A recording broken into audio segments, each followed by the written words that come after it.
Good evening, sir. Ano po yung tips nyo for someone na may full-time job pero gusto na mag-freelance as a side hustle? This is a good question, guys, kasi ito rin yung ginawa ko before. Yung full-time job mo, siguro you are working outside, no? And then you want to like mag-freelance sa, side hustle. Sa morning 8 to 5, still do your full-time job, no? Do your full-time job. And commit mo yung sarili nyo from 6 p.m. to 12 midnight.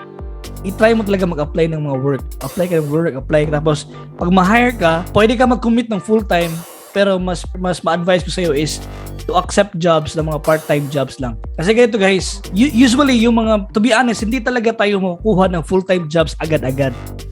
Kasi yun nga, yung clients kasi natin is, yung mga clients kasi na bago nag-hire is possibly sila, they're just starting out as well, no? So wala pa sila enough budget to pay for their freelancer to work for them full time. And since their business is just starting out, so kailangan nila, to start slow muna, no? So you can expect part-time jobs talaga. So ang nangyayari yan guys is to still accept as many part-time jobs as possible para maging full-time yung apat na part-time.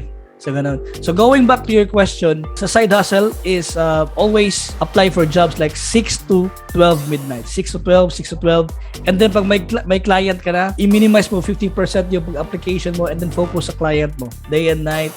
And then, pag feeling mo, ito, kasi ang suggestion ko talaga is, if you want to become a full-time freelancer, tapos nalilito ka pa kung gusto ka mag-resign o hindi, ito yung gawin mo. If yung side hustle mo, na sa online freelancing job within 6 months straight, if dalampasan niya yung sweldo niya na sweldo ng full-time job mo in 6 months time, my advice is that's the time for you to decide not to resign for your full-time job na kung nasaan ka.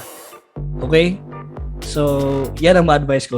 At least 6 months straight na feeling mo yung extra side hustle mo is giving you enough money versus dun sa full-time job mo. If that time comes, then that's the sign na dapat ka na mag-resign sa full-time job and become a full-time freelancer. Nag-decide ako to become a full-time freelancer, wala akong full-time job, no? Nakita nyo yun sa mga previous video ko kasi naging sugar mommy ko yung wife ko. Teacher yung wife ko, so siya yung nag-provide ng money, ng funds sa akin for the first 3 months, 6 months. Kasi nga yung first sweldo ko sa online is only 700 pesos per month, no? 700, 1, 2, tapos balik sa 800. Yun na nangyayari sa akin guys, no? Kasi wala pa akong enough client eh.